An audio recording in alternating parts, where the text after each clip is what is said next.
General question सब लोग जो एक क्वेश्चन मेरे को लेकर आ रहे थे कि यार हम एक्सरसाइजेस कर रहे हैं लेकिन उसके बाद भी प्रॉब्लम हो रही है, या जिनका कीमो चल रहा है उनको थोड़ा चैलेंज आ रहा है एक्सरसाइज करते समय कि बिकॉज ऑफ नॉजिया या वीकनेस इतना ज्यादा हो रहा है कि एक्सरसाइजेस करना उनके लिए थोड़ा सा मुश्किल हो रहा है।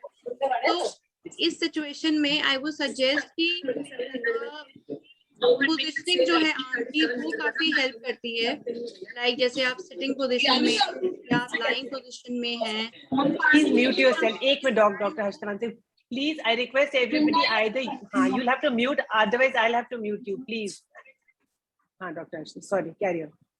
So उस कंडीशन में हमारी पोजिशनिंग आर्म की काफी हेल्पफुल रहती है, लाइक लिम्ब एलिवेशन जिसे हम कहते हैं। अगर अपने हैंड को आप एलिवेटेड पोजीशन में रखो, बीट इन सिटिंग पोजीशन या लाइंग डाउन पोजीशन में, तो काफी हद तक जो है ग्रेविटी आपकी जो होती है वो हेल्प करती है फ्लूइड को उस एक पर्टिकुलर जगह से स्टैग्नेंट होने से प्रिवेंट करने में। ठीक है, तो जो लोग अभी बेड रेस्ट पे हैं, जिनकी कीमो अभी चल रही है, ज्यादा मूवमेंट नहीं कर पा रहे हैं, तो एटलीस्ट लेटते समय अपने हाथ के नीचे 2 तकिए प्लेस करके उसको थोड़ा सा एल्बो स्ट्रेट करके अगर आप उसको रखोगे तो आपकी स्वेलिंग को काफी हद तक कंट्रोल करने में हेल्प मिलेगी। प्लस थोड़ा बहुत ब्रीदिंग एक्सरसाइजेस करना शुरू करिए। इससे क्या होता है कि जो बॉडी में टॉक्सिन्स बन रहे होते हैं वो भी निकलने में आसानी होती है। बॉडी में बार बार जो CO2 बन रही होती है उसको निकलने में भी आसानी होती है, और इन चीजों की वजह से क्या होता है, टायर्डनेस ज्यादा फील होती है, हमें लेथार्जिक फील हम ज्यादा करते हैं। जब आप ब्रीदिंग एक्सरसाइज करते हो, फ्रेश एयर अंदर जा रही होती है, लंग्स आपके खुल रहे होते हैं, एनर्जी थोड़ी सी आपकी इंप्रूव हो रही होती है, तो उस स्टेटस में आपके जो एक्सरसाइजेस होती हैं वो आप थोड़ा बेटर तरीके से कर सकते हो। दूसरा, जरूरी नहीं है कि आप सारी एक्सरसाइजेस एक बार में ही करो। अगर आपको लग रहा है कि मॉर्निंग में मैं 5 रेपिटेशन सिर्फ नेक की एक्सरसाइजेस कर सकती हूँ, ठीक है, आप वो कर लो।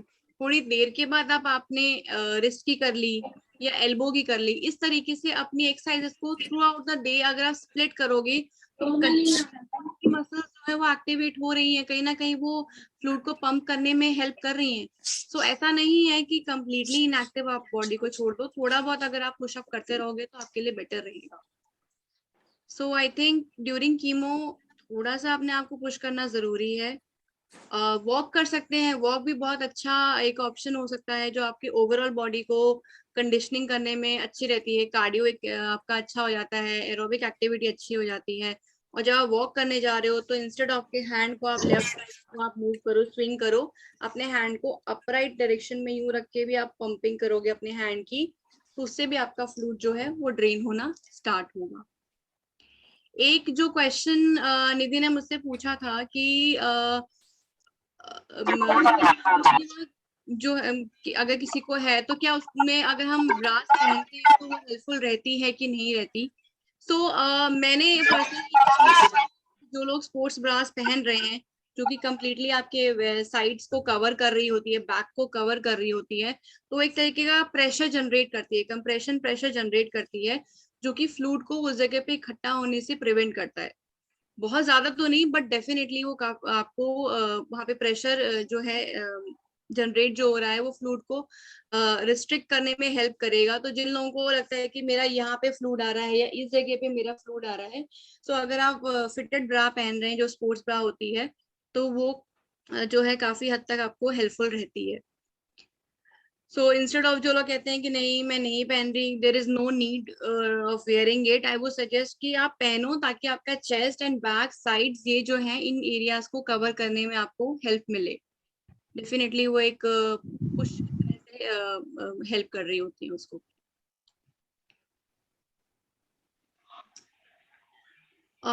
एक क्वेश्चन और आया था कि एक्सरसाइजेस जो है, आई थिंक पूजा ने पूछा था मुझसे कि आप एक्सरसाइजेस कर रहे हैं बट हल्का फुल्का आपको जो है स्वेलिंग का फील होता रहता है कि नहीं स्वेलिंग है, तो उस केस में आप सेल्फ मसाज भी कर सकते हो। लास्ट वीडियो में हमने थोड़ा सा शॉर्ट में उसको डिस्क्राइब किया था कि सेल्फ मसाज हम किस तरीके से कर सकते हैं। तो मसाजेस जो है आप ये कर सकते हो कि जो निविया की क्रीम आती है, छोटा सा एक बॉक्स होता है, इसमें थोड़ी थिक कंसिस्टेंसी की एक निविया की क्रीम आती है, उसको आप यूज कर सकते हो मसाज के लिए। एंड आपको जब भी आप मसाज करो मेक श्योर कि आप हैंड जो है थोड़ा सा लिफ्टेड रहे। अगर आप यूं ही रख के मसाज करते रहोगे तो इम्पैक्ट उतना नहीं आएगा, क्योंकि जो निविया की क्रीम होती है वो थोड़ी थिक होती है, थोड़ा सा जोर लगाना पड़ता है उसको अप्लाई करने में, उसके साथ मसाज करने में। तो अपने हैंड को थोड़ा एलिवेशन में रखिए and always start from your shoulder area and your chest area. इधर से जब एरिया आपका क्लियर होगा, ब्लॉकेज हटेगी, तभी वो फ्लूइड जो है वो फ्लो होना स्टार्ट होगा।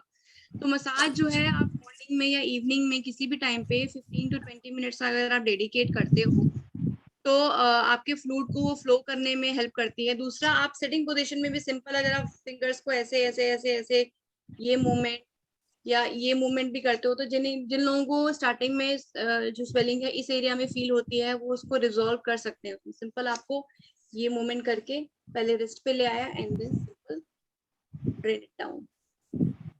सो एक्सरसाइजेस एंड लाइट स्वेलिंग में ये क्रीम के साथ सेल्फ मसाज काफी हेल्पफुल रहती है। Dr. Harshita, I think Dr. Vinita has a question. Dr. Vinita, do you want to ask something? Harshita, a lot of people ask me कि जब वो एक्सरसाइज कर रहे हैं तब वो स्टॉकिंग्स पहन के रखें या नहीं। मैम मैं ये सजेस्ट करूंगी कि स्टॉकिंग्स के साथ एक्सरसाइजेस करें, क्योंकि वो अपने आप में एक प्रेशर जनरेट कर रहा है, प्लस साथ में मसल्स जब कॉन्ट्रैक्ट रिलैक्स हो रही है एक्सरसाइजेस के टाइम में तो फ्लूइड ज्यादा बेटर तरीके से पुश हो रहा होता है। ये चीज दिमाग में रखनी जरूरी है कि स्टॉकिंग्स दिन में ही पहननी होती है, 6 आवर्स से ज्यादा उसको नहीं पहनना है, क्योंकि उसकी इलास्टिसिटी भी खराब होती है। उससे ज्यादा जब आप उसको वेयर कर रहे होते हो तो उसकी इफेक्टिवनेस कहीं ना कहीं वो लेस हो जाती है। तो मॉर्निंग में जब उसको वेयर करो उसके बाद आप एक्सरसाइज करो, और जब आप उसको वीन ऑफ कर रहे हो, उतार रहे हो, उसके पहले भी आप एक्सरसाइज कर लो तो बेटर रहेगा। बट रात में उसको पहन के नहीं सोना है स्टॉकिंग्स को। Thank you Harshita. Akriti, you have a question? Yeah. Yeah, hi, thanks. So Dr. Harshita, my question is pertaining to the exercises that you were mentioning. So are there any exercises that we can do while, on the workstation, your office वगैरह में हो? Because sometimes because of the prolonged use of laptops or phones, I tend to get those swellings on my arm. But again, उसको पूरा drain down करना until my breast area gets a little difficult in public. So Right. any exercise you could share that, please. आकृति, उसके लिए जो ball squeezing exercise है वो आप अपने वर्क स्टेशन पे कर सकते हो। बॉल को अपने डेस्कटॉप पे या साइड में टेबल पे रख लिया आपने एंड बीच बीच में आप उसको करो, शोल्डर रोटेशंस जैसे हो गई, या एक जैसे ये स्ट्रेचिंग हो गई अपवर्ड करके, साइड बेंड वाली हो गई एक्सरसाइज, चेस्ट की स्ट्रेचिंग एक्सरसाइज हो गई, ये वाली। ये एक्सरसाइजेस तो आप सिटिंग पोजीशन में भी कर सकते हो। ट्रैवलिंग के टाइम पे भी आप जैसे रेड लाइट पे भी रुके हुए हो 2 मिनट के लिए भी, तो आपने 5 to 10 रेपिटेशन आप बीच बीच में कर सकते हो। तो लेकिन ये है कि जब वर्किंग आवर्स में आपको ना इतना टाइम नहीं मिलता है कि आप इतनी सारे एक्सरसाइज एक साथ करो, है ना। तो उसको स्प्लिट कर सकते हो आप बीच बीच में ब्रेक ले लेके, कि जब स्टार्ट कर रहे हो अपना वर्क तो अपने नेक की मूवमेंट थोड़ी कर ली, एंड देन जब आप अपने टाइपिंग का काम जैसे कर रहे हो बीच में रिस्ट की मूवमेंट आपने कर ली, मूवमेंट आपने कर ली Of course, और एक्चुअली वो भी होता है कि कई बार कुछ एक्सरसाइजेस करते हो, you don't want all the attention also कि you're sitting and doing those exercises, that becomes more like an unwanted. यार मुझे लगता है कि इसमें सबसे बेटर जो एक्सरसाइज होती है ना ये वाली होती है, जो लोगों को लग रहा होता है कि आप अंगड़ाई ले रहे हो, और आप सिंपली उसको ऊपर लेके जाओ, पीछे लेकर आओ, और ये वाली एक्सरसाइज ना काफी बेनिफिशियल रहती है। जो लोगों को लग रहा होता है कि यार ये तो बस थोड़ा अपने आप को रिलैक्स कर रही है, हाँ जी, तो ये किसी के नॉलेज में भी नहीं आएगा और आप इसको कर सकते हो। बट इसकी थोड़ी सी आपको ड्यूरेशन बढ़नी पड़ेगी, क्योंकि आप 1 या 2 बार से ज्यादा कर नहीं पाओगे अगर आप चाहते हो अननोटिस रहना। तो आप थोड़ी थोड़ी देर में ये चीज कर सकते हो, या जब वॉशरूम जा रहे हो उस टाइम पे आप कर सकते हो। वॉशरूम में वॉल पुशअप्स काफी अच्छे हो जाते हैं। यस, काफी अच्छे रहते हैं। That I sometimes do कि वॉल से थोड़ा वैसे स्ट्रेचिंग वॉल की हेल्प से वो अभी तो still we are working from home, but with returning to office protocols coming in, that becomes a problem. तो मतलब उस point of view, और also मेरे केस में थोड़ा funny ये हो रहा है कि because मैं इस साइड पे ज्यादा weight नहीं ले सकती, so I have to carry handbags and stuff on the other side, so I tend to develop some swelling on that side, the other side, near the shoulder, neck area, again, तो जिस side आपकी surgery हुई है उसी side के shoulder और उसकी opposite side opposite पे। साइड पे हो रही है, तो then ma'am I would suggest to go for strengthening exercises दूसरे साइड के लिए। आप थेराबैंड की हेल्प से एक्सरसाइजेस शुरू कर सकते हो स्ट्रेंथनिंग, जो कि आपकी सर्जिकल वाली साइड पे भी हेल्पफुल रहती है और आपकी नॉर्मल साइड पे भी हेल्पफुल रहती है। तो थेराबैंड की एक्सरसाइज काफी अच्छी रहेंगी, क्योंकि वेट वाली जो एक्सरसाइज होती है ना, वो थोड़ा सुपरविजन रिक्वायर्ड होता है कि कितने वेट के साथ स्टार्ट करना है, कितने ड्यूरेशन तक करना है, उसके reps and all. But Theraband is something जो कि आप इंडिपेंडेंटली कर सकते हो। ग्रीन कलर का थेराबैंड आप ले लेना, उसका रेजिस्टेंस थोड़ा सा लो होता है, एंड उसके साथ में आप वो करना स्टार्ट करो, वो हेल्पफुल रहेगा। प्लेफुल भी रहता है, इंटरेस्टिंग भी रहता है, और स्ट्रेंथनिंग बहुत अच्छी हो जाती है उससे। तो डॉक, अगर उनकी कोई वीडियोस रेफरेंस के लिए हो, दैट विल बी हेल्पफुल, अगर ये आपको बता सकते हो मुझे link. Done I think next जो है हम प्लान आउट कर सकते हैं विद थेराबैंड्स, तो उसमें मैं प्रॉपर आपकी जो है एक्सरसाइज कवर कर लूंगी, जो कि स्ट्रेंथनिंग एक्सरसाइज होती है आपकी विद थेराबैंड्स।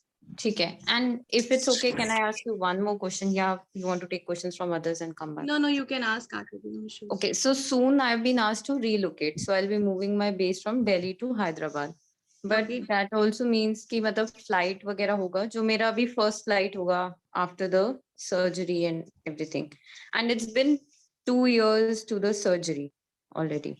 ठीक है, so मेरे को ये पूछना था कि is sleeve or I don't have a sleeve or anything till date, is that a compulsion or is it a something precautionary that I should carry? आकृति, आपको स्टार्टिंग में स्वेलिंग का इशू हुआ था ना, जब आपके, हाँ, सो आई वुड सजेस्ट कि आप स्टॉकिंग्स रखो, उसके साथ ही आप ट्रैवल करो। Okay. हाँ, क्योंकि आई थिंक ज्यादा ड्यूरेशन की 2-2.5 घंटे की फ्लाइट है, ऑल्दो ड्यूरेशन ज्यादा नहीं रहेगा, बट फिर भी स्टॉकिंग के साथ करना सेफ है, क्योंकि जब टेंडेंसी एक बार डेवलप हो जाती है तो बेटर है कि उसको थोड़ा सा प्रिवेंट करके रखें स्वेलिंग को।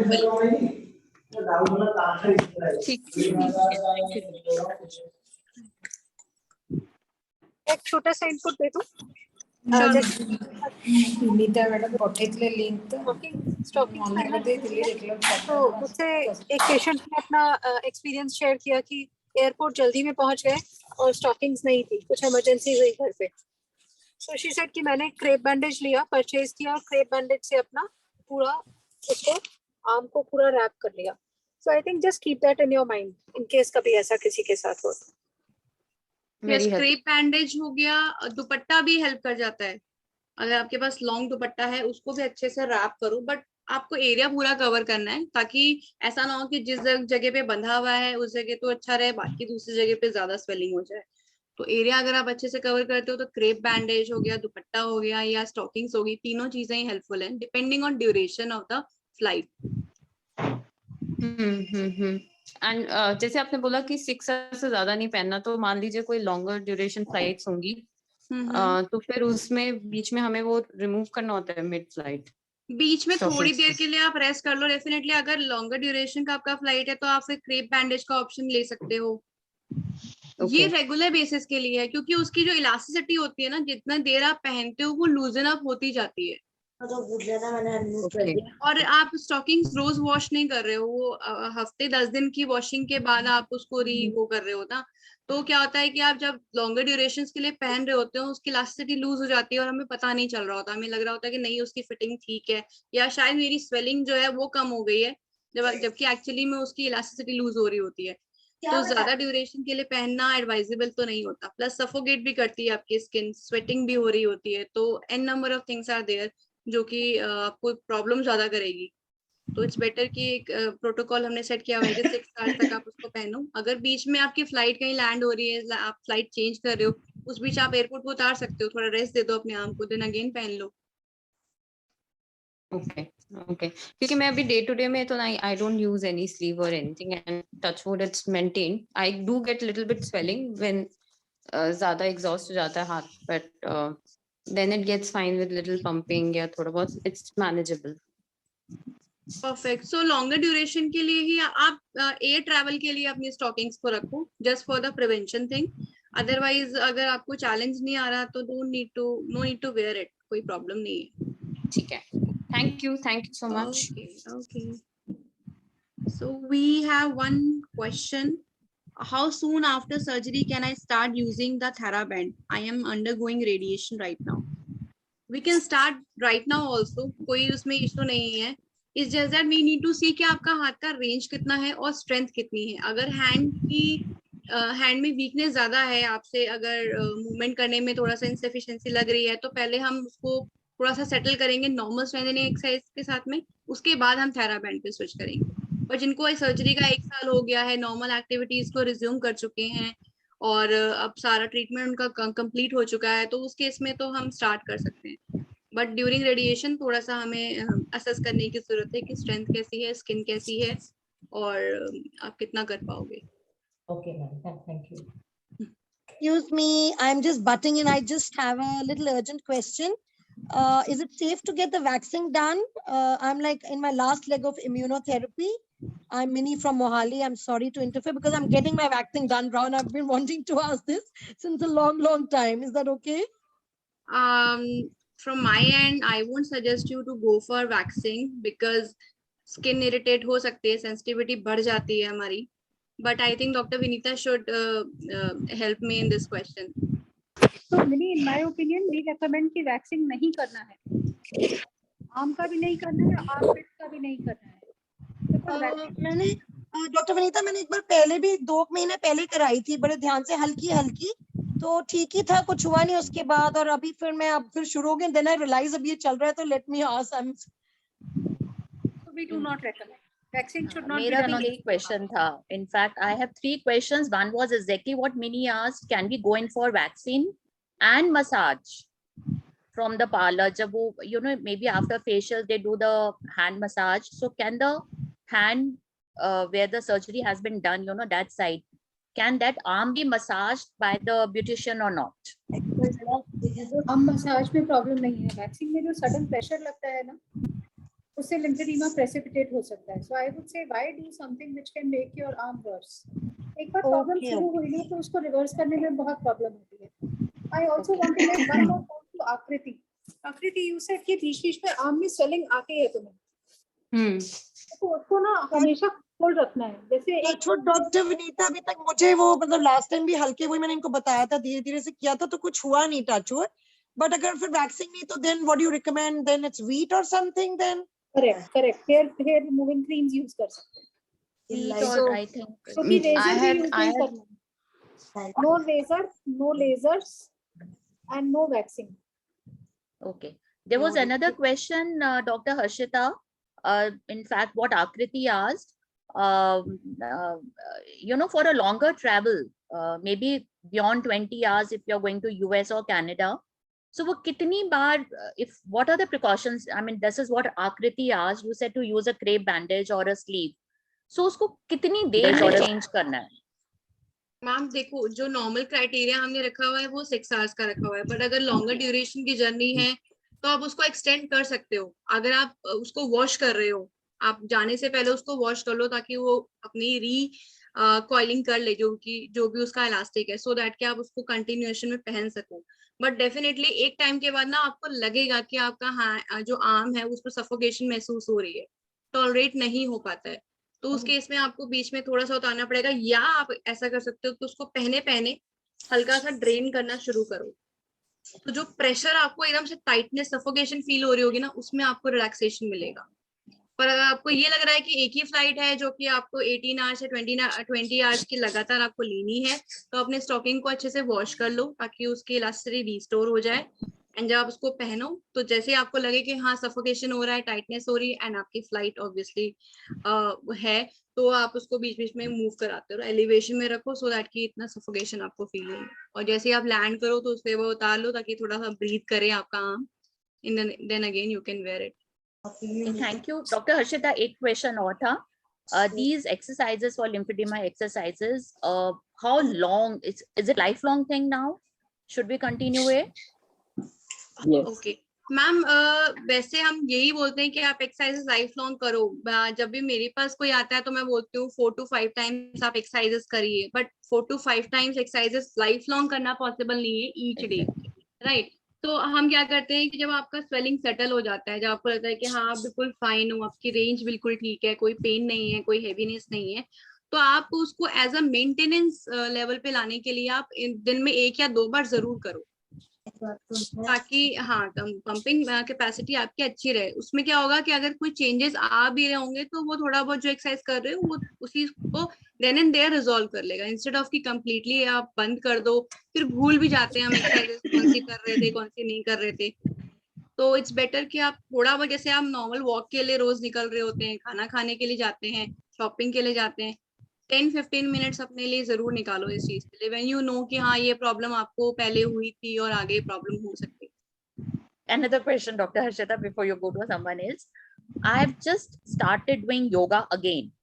I finished my radiation last month only. So I still haven't started doing Kapalbhati. उसमें you know chest के तरफ weight, not Kapalbhati, वो अनुलोम धनुरासन and all that, वो जो आगे की तरफ chest की तरफ होते हैं. So can I start doing it or not? My breast is हाँ मैम आप कर सकते हो, बट कोई भी आसन जिसपे आपका हैंड्स पे वेट आ रहा है, जैसे सूर्य नमस्कार में भी हम फॉरवर्ड बेंड कर रहे होते हैं, that I'm doing it. तरीके के आसन मैं एडवाइस नहीं करती हूँ कि आप करो, क्योंकि आपकी आर्म वीक है अभी और उस पे लोड आएगा, बॉडी का वेट आता है तो वो मोर देन 5 kgs हो ही जाता है समहाउ, तो वो कहीं ना कहीं स्वेलिंग को अच्छा, I कर started doing देता है। सूर्य नमस्कार, मेरे को तो हाँ। मैंने कल लिया था मैंने भी। दूसरा So- मैम ये भी डिपेंड करता है कि टाइप ऑफ सर्जरी क्या है, कितने number of lymph nodes remove हुए हैं, तो ये कई फैक्टर्स भी हो जाते हैं, तो ये एब्सोल्यूट कॉन्ट्राइंडिकेशन तो नहीं है, बट हाँ रेलेवेंट हम बोलते हैं कि आप ना करो जिससे आपके हैंड पे वेट आए, मतलब डिपेंडिंग ऑन योर थोड़े टाइप टाइम ऑफ के लिए, और gradually I can start doing it. नहीं, अगर आपके लिम्फ नोड्स रिमूव हो रखे हैं सारे, अगर आपकी स्वेलिंग की हिस्ट्री है तो मैं एडवाइस नहीं करूंगी अनटिल अनलेस आपके स्ट्रेंथनिंग फेज के एक्सरसाइजेस नहीं करी गई हो, तो जो कि मैंने अभी बताया था कि थेरा बैंड के थ्रू हम स्ट्रेंथनिंग एक्सरसाइजेस करते हैं, तो उसमें आपको आइडिया भी लग जाएगा कि आपका हाथ इतना केपेबल है कि क्या वो स्ट्रेंथनिंग एक्सरसाइज कर पा रहा है, उस बीच कोई चैलेंज तो नहीं आ रहा, उस टाइम पे तो कोई स्वेलिंग आपकी इंड्यूस नहीं हो रही है। धीरे धीरे हम वेट ट्रेनिंग की तरफ लेके जा सकते हैं, विद वेट्स हम कर सकते हैं, उसके बाद आप ये चीज सोचो कि हाँ आप ये वाले आसन करो जिसमें आपकी पूरी बॉडी का वेट आपके दोनों आर्म्स पे आ रहा है। Okay, thank you. Doctor just to add there, even मतलब मेरा थोड़ा बहुत वेट ट्रेनिंग वाटर बॉटल के साथ या ये सब स्टार्ट हुआ था, हुआ है इनफैक्ट, तो मैंने भी योगा स्टार्ट किया है, तो I am able to do Surya Namaskar mostly, but I don't stretch it beyond 5 maximum, मतलब 3 to 5 के बीच में depending on the day, but there are a lot of other yoga asanas also that they are helping me come up with to avoid the breast or the hand part, तो lower limbs का वो ज्यादा exercise कराता है फिर मुझे। हाँ perfect आकृति, जो आपने सजेस्ट किया मैं वही बोल रही थी कि अगर स्ट्रेंथनिंग एक्सरसाइजेस आपकी हो रही है तो आप डेफिनेटली इन आसन की तरफ हेड ऑन कर सकते हो जिसपे वेट आ रहा है, अदरवाइज थोड़ा चैलेंज हो सकता है, तो स्ट्रेंथनिंग एक्सरसाइज को करते हुए हम फिर ये योगा के आपके जो भी आसन है आप इंड्यूस कर सकते हो। Dr. Harshit, I was able to do, I mean, 6 Surya Namaskars and my arm was able to take it. So if I let my body feel, I should stop now. Ma'am देखो ऐसा नहीं है कि आप 1 या 2 बार कर रहे हो या हफ्ते में आपने 5 बार कर लिया तो आपकी स्वेलिंग नहीं आई तो इट मींस कि आपका लोड लिया जा रहा है आर्म पे, ऐसा नहीं है। ऑल ऑफ अ सडन किसी दिन आपको लगेगा कि हाँ कुछ हेवीनेस आ रही है, तो इसलिए बेटर है स्ट्रेंथनिंग कर लो, उसके बाद कर लो, कंप्लीटली मैं मना नहीं कर रही हूँ, बट स्ट्रेंथनिंग जरूरी है। Okay, thank you. So I think I completely agree with what Harshita is saying. Pooja, what she is saying is कि आप कर पा रहे हो, इसका मतलब ये नहीं है कि वो आपके लिए एडवाइजेबल है, but at the same time कोई बहुत एब्सोल्यूट कॉन्ट्राइंडिकेशन भी नहीं है। बट कोई भी एक्सरसाइज जिसमें हम अपनी पूरा वेट अपनी हैंड्स पे ले रहे हैं, जैसे पुशअप्स है या सूर्य नमस्कार में जब हम आगे झुक के पूरा वेट लेके फिर वापस उठते हैं, that is actually not advisable in the initial phase, जब तक कि हम अपनी स्ट्रेंथनिंग एक्सरसाइज से मसल्स ऑफ आर्म्स और चेस्ट को स्ट्रेंथन ना कर लें। उसके बाद भी जब करना है तो it has to be done very very gradually. Another point, Akriti ने जैसे कहा ना कि बहुत सारी एक्सरसाइजेस, उसने कहा और भी बहुत सारे आसन है, व्हाई ओनली टॉक अबाउट सूर्य नमस्कार। सो आई वाज जस्ट रिमेम्बरिंग कि अनुलोम विलोम की अभी बात हो रही थी, या जैसे हर्षिता ने बहुत इंपॉर्टेंट पॉइंट रखा, उसने बोला पहले यहाँ आर्मपिट के आसपास की जो एरिया है इसको मसाज करके एम्प्टी करना है, उसके बाद हमें आर्म से ड्रेन करना है। मुझे याद है मिसेस ममता गोयनका भी हमेशा यही बोलती है, एंड शी आल्सो एम्फसाइजेस कि अगर हम कपालभाति करते हैं तो जो हम अपने स्टमक को, अपनी एब्डोमिनल वॉल को अंदर बाहर करते हैं सांस के साथ, सो शी सेड कि एक्चुअली हम वहाँ की नोड्स को स्टिमुलेट करते हैं। So I think I have also realised that Kapalbhati जो है सिर्फ लंग्स के लिए नहीं है, कपालभाति हमारी बाकी नोड्स को भी स्टिमुलेट कर रही है ताकि यहाँ जो भी फ्लूइड आर्म में इकट्ठा हो वो यहाँ पे ड्रेन आउट हो जाए। I So, think ma'am, Kapalbhati, Aurora has been right? raising her hand for a long time. Ma'am, then Kapalbhati is safe, right? मतलब कर सकते हैं. Yes. Hello, ma'am. Thank you. Hello, ma'am. Hi, Neha. अच्छा, नमस्ते Vinita aunty, नमस्ते. Hello everyone. Actually मेरा surgery November 16th को हुआ, and I have a question कि ये generally ये swelling when it tends to start, like I mean when it tends to, when you realize that it's happening with you. So I have that question because yes, I still cannot raise my hand properly, but there is still I feel little load here under my arms, and but I do not feel any swelling as of now. So when it generally starts, like that's my question. ये 4 महीने बाद शुरू होता है, 6 महीने बाद शुरू होता है, आपको swelling कब feel होता है कि आपको swelling आ रहा है? नेहा देखो, स्टार्टिंग में जो स्वेलिंग आती है, लाइक आपका आज सर्जरी हुआ है और नेक्स्ट 2-3 डेज में अगर आपको स्वेलिंग फील हो रही है, that is post operative swelling. हम उसको एडिमा के फॉर्म में नहीं कह सकते कि हाँ मेरी कल सर्जरी हुई थी और आज मुझे लिम्फेडिमा हो गया, ऐसा नहीं होता, क्योंकि जो वो स्वेलिंग होती है वो पार्ट ऑफ आपका हीलिंग प्रोसेस है। बट आफ्टर 7 डेज और 10 डेज आपके स्टिचेस हट जाते हैं, आपका ड्रेन हट जाता है, उसके बाद अगर आपको लगता है कि नहीं मेरे चेस्ट में हेवीनेस आनी शुरू हो रही है या मेरे साइड में हेवीनेस हो रही है, आर्म पिट पे हेवीनेस आ रही है, वो जो स्वेलिंग होती है वहां से हम उस चीज को आइडिया लगा सकते हैं कि हाँ मुझे कहीं ना कहीं लिम्फेडिमा का शायद एक स्टार्टिंग पॉइंट सिग्नल मिल रहा है। दूसरा ये आपको ध्यान में रखना जरूरी है कि कई बार स्वेलिंग भी होती है, आप एक तरफ सो गए हो और all of a sudden swelling आ गई एंड देन वो रिजॉल्व हो गई, that is also okay. Continuously आपकी स्वेलिंग रह रही है तो आपको एक्नॉलेज करना जरूरी है।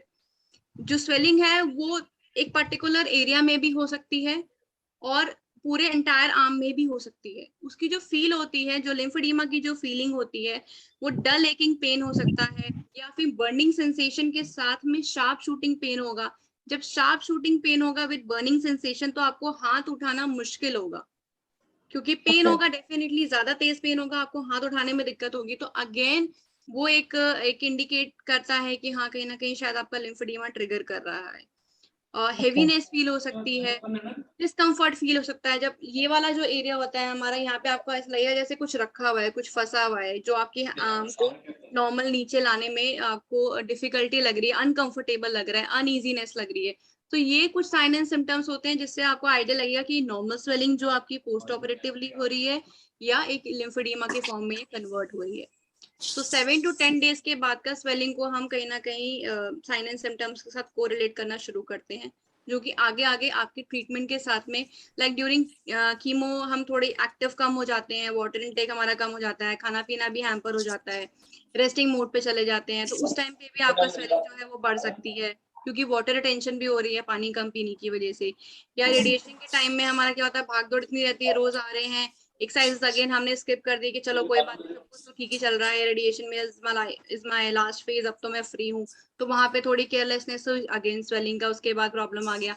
रेडिएशन के टाइम में थोड़ा हमारे लिए बीइंग अ फिजियोथेरेपिस्ट थोड़ा सा चैलेंजिंग हो जाता है, क्योंकि हम स्किन टच नहीं कर सकते, लिमिटेशंस हमारी हो जाती है। इसलिए हम बोलते हैं एक्सरसाइजेस आप इतने अच्छे से करो कि आपको जरूरत नहीं पड़े कि फिजियोथेरेपिस्ट को इंटरवीन करना पड़े। और बार बार विनीता मैम भी यही बोल रही होती है कि एक्सरसाइजेस जरूर करनी है ड्यूरिंग रेडिएशन थेरेपी। सो अगर आपको अभी भी लग रहा है कि आपका हैंड पूरा नहीं जा रहा ऊपर तक और स्वेलिंग का प्रॉब्लम है तो नहीं, 1 second. So मेरे को स्वेलिंग नहीं है, touch wood. I don't feel any swelling मेरे arm में भी नहीं है, underarms.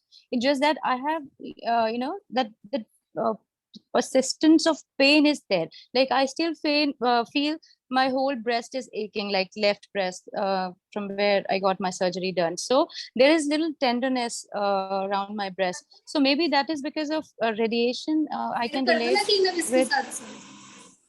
relate that pain with radiation, or maybe post surgery. I mean, if that happens, I'm not sure. So what's the reason behind that pain? When my breast still ma'am अगर swelling है, अगर आपको tenderness feel हो रही है, heaviness feel हो रही है, अनइजीनेस फील हो रही है, इट मींस कि कहीं ना कहीं फ्लूइड एक्यूमुलेशन है. ऐसा आप डायरेक्टली एक पर्टिकुलर ट्रीटमेंट को नहीं कह सकते कि रेडिएशन हुआ था इसलिए मुझे ये पेन है, या ये ट्रीटमेंट हुआ था इसकी वजह से मुझे पेन है. कहीं ना कहीं वो मस्कुलर वीकनेस है जिसकी वजह से वहां फ्लूइड इकट्ठा हो रहा है, जो कि आप उसको ड्रेन आउट नहीं कर रहे हो और वो पेन बढ़ता जा रहा है. और वो पेन जो होता है ना, वो जैसे सर्जरी के टाइम में जो पेन हो रहा होता है वो मोर और लेस वैसा ही पेन हो रहा होता है. बट सिंस इतने सारे फेसेस आपके निकले हुए हैं तो एक पर्टिकुलर चीज की तरफ हम पॉइंट आउट नहीं कर पा रहे होते कि यार कीमो के टाइम में ये पेन शुरू हुआ था या रेडिएशन के टाइम में ये पेन शुरू हुआ था. बट ये कहीं ना कहीं लिम्फेडिमा है, शायद बेसलाइन से शुरू हो रहा है. आई वो सजेस्ट यू कि एक बार इसको एड्रेस करो आप अच्छे से. You mean to say I should start? कई बार क्या होता है नेहा, ये होता है कि जब ट्रीटमेंट कंप्लीट करते हैं ना, उसके बाद 3 मंथ्स तक अक्सर थोड़ा बहुत पेन ज्यादा रहता है. 3 मंथ्स के बाद ये सारे पेन्स जो है after completion of the entire treatment ये सब सेटल होने लगते हैं. But as she rightly said कि हमारे को तब भी मसल स्ट्रेंथनिंग एक्सरसाइजेस और रेंज ऑफ मोशन के लिए, ताकि हमारी हाथ की मूवमेंट पूरी आ जाए, उसकी एक्सरसाइज कंटिन्यू करनी है. सबसे इम्पोर्टेंट जो एरिया ऑफ कॉर्डिंग होता है ना, वो यहाँ होता है. मैं अपने दिखाने की कोशिश भी कर रही हूँ. यहाँ जो हमारी मसल का स्ट्रेच होता है ना, जब हमारा हाथ पूरा ऊपर तक नहीं जाता तब हमें प्रॉब्लम होने लगती है. तो उसके लिए एक तो रेंज ऑफ मोशन के लिए जो भी फिजियोथेरेपिस्ट एक्सरसाइज करें वो रेकमेंड करें. I am requesting Mrs Poonam Kriplani to kindly mute herself. तो बिल्कुल भी हाथ नहीं जाएगा, सिर्फ फेस पे हो पाएगा. तो यहाँ पे ये वाला जो एरिया है उसके लिए एक तो हमें एक्सरसाइज करनी है. उसके अलावा जैसे हर्षित ने बताया, ब्लू निविया लेके, ब्लू निविया क्रीम लेके उसके यहाँ पे मसाज करनी है ताकि ये एरिया सॉफ्ट और सपल भी रहे. ओके. और ये एक और चीज बहुत इंपॉर्टेंट है, करेक्ट ब्रा पहनना, करेक्ट ब्रेस्ट सपोर्ट को यूज करना, correct size, correct cup size, वो सब चीजें भी बहुत मैटर करती हैं, यू नो. और जनरली ये सब जो पेन्स होते हैं, ये सब pens they are related to the treatment but they settle down. Okay. एक और चीज जब हर्षिता ने पॉइंट आउट किया ना सिम्टम्स, मैं चाह रही थी कि लोग कंफ्यूज नहीं हो. यू नो कई बार क्या होता है कि ब्रेस्ट सर्जरी के बाद यहाँ थोड़ा बहुत मसल, फैट, फ्लूइड, तीनों चीजों का एक्यूमुलेशन होता है. तो काफी लोग आके बार बार बोलते हैं ये एरिया बहुत अनकंफर्टेबल है, ये मुझे इरिटेट करता है, ये मुझे टच करता है ना. So don't confuse that symptom with lymphoedema. That symptom is not lymphoedema. वो कुछ तो टाइम के साथ सेटल डाउन हो जाता है. और कुछ आप जो मसाज करते हैं यहाँ पे, एक बार जब रेडिएशन खासकर कंप्लीट हो जाने के बाद, उससे भी एक रीमॉडलिंग होके यहाँ जो भी फ्लूइड, फैट वगैरह होता है वो रीडिस्ट्रीब्यूट हो जाता है. And last thing from my side, you can see in the video, इसमें रविंदर जी भी हैं और लक्ष्मी कौशिक जी भी हैं. वो अपना हाथ नीचे ही नहीं रखती हैं, बार बार ऊपर ले जाती हैं. हमें वो आदत डालनी है, you know, learn from them. अपना जैसे बैठे भी है तो हाथ को, ये हमारा हाथ है ना, तो हमारे को अपना हाथ चाहे लेफ्ट हो चाहे राइट हो, कोशिश करना है उसको लटका के नहीं रखना है. कार में भी ट्रैवल कर रहे हैं तो उसको हार्ट के लेवल पे हमें अपनी आर्म को रखने की कोशिश करनी है. एक और चीज मुझे किसी ने, पेशेंट नहीं बताया था, बहुत इफेक्टिव, एक इतना सा कुशन हम लोग अपनी किट में भी देते थे पहले, कि एक इतना छोटा सा, you know, something like 6 by 6 inch या 4 by 4 इंच का थर्मोकोल का इसका फोम का पीस, जब ट्रैवल करना है, लॉन्ग ट्रैवल करना है, जैसे आपको चाहे फ्लाइट से जाना है चाहे बाय रोड जाना है, तो जो अफेक्टेड आर्मपिट है उस पर दबा लो उसको, तो वो काफी आपका प्रेशर ले लेता है. It gives you a lot of relief. And exercise को डिफिकल्ट नहीं समझना है. मेरे पास कोई आया था अभी रिसेंटली, तो उनके साथ एक डॉक्टर भी थी, उन्होंने कहा अब तो तेरे को लाइफ लॉन्ग एक्सरसाइज करनी है. So I corrected and modified her statement.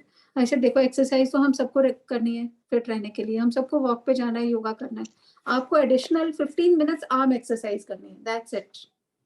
सो उसको हमें ऐसे नहीं समझना है कि it's a too much of a burden on us. It's a small lifestyle modification that is required. I think you can ask more questions. Right. Thank you. Before somebody, मेरे को एक छोटी सी बात नेहा के उसमें बोलनी है. नेहा, जरूरी नहीं है, फॉर एग्जांपल मेरी सर्जरी को इट्स बीन 6 years, ओके, ये जरूरी Yeah. नहीं है कि स्वेलिंग होगी तो ही लिम्फोडीमा आता है. फॉर एग्जांपल मुझे स्वेलिंग अभी तक कभी नहीं हुआ अदर दैन द 1/2 centimeter. मेरी दोनों बाजू में फर्क है after surgery. 1/2 centimeter is not much, right? वो आई गेस उसी के बाद होता है. मगर मुझे वैसे ही पता चल जाता है the arm is slightly stiff, जिसको बोलोगे आप. Yeah. कभी कभी स्टिफ हो गई, कभी दो दिन. I am very regular but generally exercise भी. बट अगर एक्सरसाइज तो जरूरी नहीं है कि स्वेलिंग होगी तो ही लिम्फोडीमा आएगा, ऐसा नहीं होता है. A little अच्छा. stiffness, जैसे डॉक्टर अर्शिता ने कहा, stiffness can also be an indication. तो जो Okay. डॉक्टर विनीता कह रही है उस एक्सरसाइज को लेट्स नॉट थिंक कि बड़ा मुश्किल काम है. It's like very normal. आप बैठे बैठे कई बार टीवी देखते थे, कुछ भी करते Right. Right. It's that. Okay. Thank you. Thank you. Thank you. Do you have another question? आपको आर्म्स की एक्सरसाइज करनी है, बट आपको थकाना नहीं है उसको. हमने थकना नहीं है. आर्म्स की अगर हम एक्सरसाइज कर भी रहे हैं तो हमें उसे अपने आप को थकाना नहीं है, टायर्ड नहीं करना कि इतनी ज्यादा टायर्ड हो जाए कि आपके आर्म, देखिए मेरी आर्म है लेकिन इसमें लिम्फोडीमा आप देख सकते हैं, एंड देन दिस साइड, जबकि मेरा बोथ साइड रिमूवेबल है. तो ऐसा नहीं है कि हम लोगों को सिर्फ और सिर्फ एक्सरसाइज ही करनी है. उसके साथ अपना खाने पीने का भी ध्यान रखिए, और एक्सरसाइज के साथ आप कितना वेट उठा रही हैं इस बात पे जरूर ध्यान दीजिए, क्योंकि आप बाहर जा रही हैं. आप अपने साथ किसी को रखिए, या कैरी बैग जो भी आप कैरी कर रहे हैं, उठा रहे हैं सामान, उसको थोड़ा सा बैलेंस करके चलिए कि मुझे 4 किलो या से ज्यादा नहीं उठाना है वेट. अगर उससे ज्यादा आपके पास वेट आ जाता है तो आप उसे 2 बार मिला सकते हैं, या आप किसी और को साथ लेकर जा सकते हैं. लेकिन आपको इतना ज्यादा वेट नहीं उठाना है कि जिससे आपके अंदर की जो वेन्स है या उस पर इतना प्रेशर पड़ जाए कि बाद में उसमें और स्वेलिंग आ जाए. सॉरी, मेरे को बीच में बोलना तो नहीं चाहिए था लेकिन मैं बोल पड़ी क्योंकि मुझे लगा बहुत कि अच्छा सजेशन दिया सतेंद्र जी कि Thank you. हाथ को थकाना नहीं है. इसीलिए हम बोलते हैं पूरे दिन एक्सरसाइजेस आप स्प्लिट करिए, क्योंकि एक बार में कर ली और उसके बाद पूरा दिन आप टायर्ड हो या आपके हाथ में ऐसा लग रहा है कि जान नहीं है, तो वो एक्सरसाइज बेनिफिट की जगह नुकसान करेगी. मतलब जैसे आप बैठे हैं, जैसे एक रबड़ की बॉल को आप पुश कर रहे हैं, आप इस हाथ को ऐसे कर सकती हैं, लाइक दिस, अंगूठा अंदर बाहर. बस तो डॉक्टर हर्षिता बहुत अच्छा बता रही, मैं सुन रही थी. डॉक्टर विनीता ने बिल्कुल बहुत सही अच्छा सजेशन दिया है आपने. Thank you. Thank you. Sandhya has a question. Yes, Sandhya पूछ लो. मैंने ये स्टॉकिंग्स पहना है, थैंक यू मैम. यहाँ तक आ रहा है. Is it visible? मेरा जो है स्टॉकिंग्स यहाँ तक आ रहा है, तो ये क्या कंधे के ऊपर तक जाना चाहिए क्या? क्योंकि यहाँ पे फिर मेरे को थोड़ा सा वो फूला फूला नजर आता है. यस मैम, ये जो आपने लिया है स्टॉकिंग, ये पूरा एरिया आपका कवर नहीं कर रहा. थोड़ा सा स्पेस जो है आपका एक्जिला के पास भी रह रहा है, एंड शोल्डर एरिया भी आपका कवर नहीं हो रहा. तो ये जो फ्लूइड है वो पुश होके इस एरिया पे आपके इकट्ठा हो जाता होगा, जिसकी वजह से आप ये कंप्लेन कर रहे हो कि ये फूला फूला सा महसूस हो रहा है. तो या तो आप इसको रिप्लेस करो, या फिर आपको रेगुलर बेसिस पे इस तरीके से ड्रेन करते रहना है उस एरिया पे, ताकि ये इकट्ठा ना हो. तो ये ड्रेन करते समय ये मेरा स्टॉकिंग्स पहने रहे तो कोई दिक्कत नहीं है ना? नहीं, कोई दिक्कत नहीं, क्योंकि वो एरिया तो एक्सपोज्ड है ना, जिस एरिया पे आपका फ्लूइड है और इकट्ठा हो रखा है आपका फ्लूइड. अंडरआर्म में कि मुझे लगता है यहाँ तक पहनूं और इसको ड्रेन करते रहूं, will it be better? Replacement is better, but अगर पॉसिबल नहीं है, बिकॉज ये भी कॉस्टली आते हैं, अगर ये पॉसिबल नहीं है कि आप इसको दोबारा से ले सको या चेंज हो सकता है, तो फिर आपको रेगुलर बेसिस पे ड्रेन करना बेटर है. जब ये थोड़ा सा वैसे हो जाए कि आप कुछ चेंज करने का लगे महसूस, तो तब उस टाइम पे आप पूरा लेना, क्योंकि उसमें ना एक बेल्ट भी लगी हुई आती है जो कि शोल्डर तक उसको होल्ड करने में आपको हेल्प करती है. ओके, ये कहाँ मिलेगा? क्योंकि ये मैंने मेरे फिजियोथेरेपिस्ट ने मुझे दिलवाया है, इसलिए I thought that must be the proper one.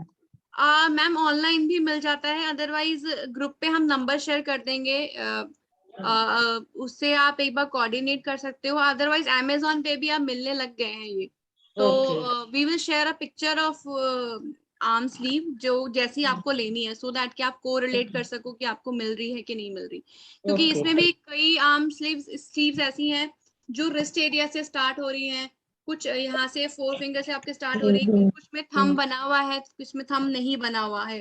तो ये थोड़े बहुत जो चेंजेस होते हैं ना, उससे क्या होता है कि आपका फ्लूइड जो है इधर उधर जब डिस्ट्रीब्यूट होता है तो एक्सपोज एरिया में आपको प्रॉब्लम आनी शुरू हो जाती है। फिंगर्स हो गया आपका, या पाम एरिया हो गया, रिस्ट एरिया हो गया, या जैसे अभी आपने बोला कि शोल्डर का एरिया मेरा रह जाता है।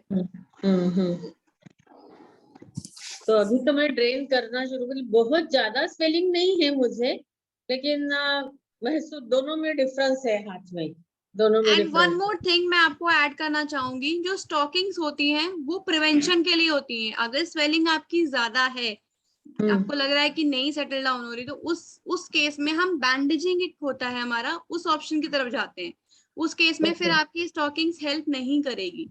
स्टॉकिंग जो होती है, स्लीव्स जो होती हैं, ये एज ए प्रिवेंशन होती है। या अगर आपकी बहुत हल्की स्वेलिंग आ रही है और आपको लग रहा है कि हाँ जब मैं एलिवेट करती हूँ या हल्का मसाज करती हूँ तो ये सेटल डाउन हो जाती है, उस केसेस में आपको ये हेल्प करेगी। अदरवाइज आपको बैंडेजिंग करवानी पड़ेगी, क्योंकि वो जो कंटिन्यूअस प्रेशर उस पर जो जनरेट होता है वो फ्लूइड को अच्छे से ड्रेन आउट करने में हेल्प करता है।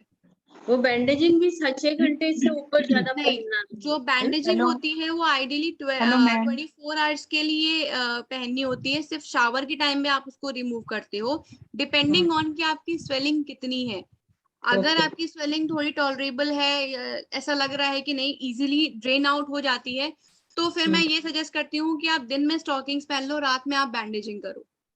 ओके, तो सोते समय भी बैंडेजिंग कर सकते हैं? यस, सोते समय मैम बैंडेजिंग ही करनी है, स्टॉकिंग्स नहीं पहननी होती सोते टाइम। स्टॉकिंग्स तो नहीं पहननी होती, तो सोते समय अगर आप बैंडेजिंग कर रहे हो तो उससे अच्छा ऑप्शन कुछ नहीं हो सकता ट्रीटमेंट का, क्योंकि सोते सोते आपका रेस्टिंग मोड पे हैंड रहता है, पूलिंग होती है, और जो बैंडेज होती है वो इतना अच्छे से बंधी हुई होती है कि वो जगह पे इकट्ठा नहीं होने देती। Okay, thank you so much. Stockings में आपको ये ध्यान रखना जरूरी है कि स्टॉकिंग्स भी मैं देखती हूँ कई लोगों के पास कस्टमाइज आती है।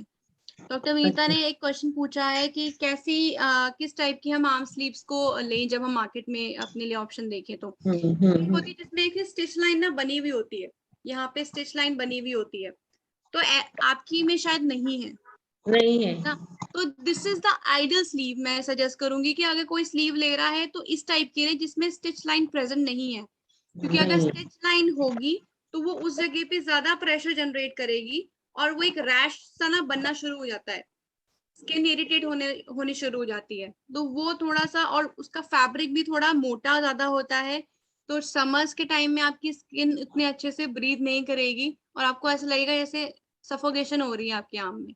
ये वाली जो आर्म स्लीव आपने पहनी हुई, इसका स्टफ अच्छा होता है, थोड़ा लाइट होता है, समर्स में भी टॉलरेबल होता है, तो आपकी ओवरऑल स्लीव बहुत अच्छी है। बस इसका शोल्डर वाला जो एरिया है वो उन्होंने कवर अप नहीं किया, बट दैट्स ओके, आप ड्रेन करते रहिए, और जब नेक्स्ट टाइम फ्यूचर में कभी आप लो तो आप ऊपर तक ही लेना। ग्रुप में ना फोटो शेयर कर देंगे जिसमें कि वो बनी हुई है। एक्चुअली मैं इस ग्रुप में नहीं हूँ, मैं उमंग ब्लिस ग्रुप में हूँ, अगर उसमें भी शेयर हो जाएगा, हो सकता है किसी के पास हो, क्योंकि वो मैंने ग्रुप में जो शेयर हुई थी लिंक उसी से मैं यहाँ आई हूँ। कोई बात नहीं, मेरे पास है वो contact. We will help in that. हाँ, we will do that.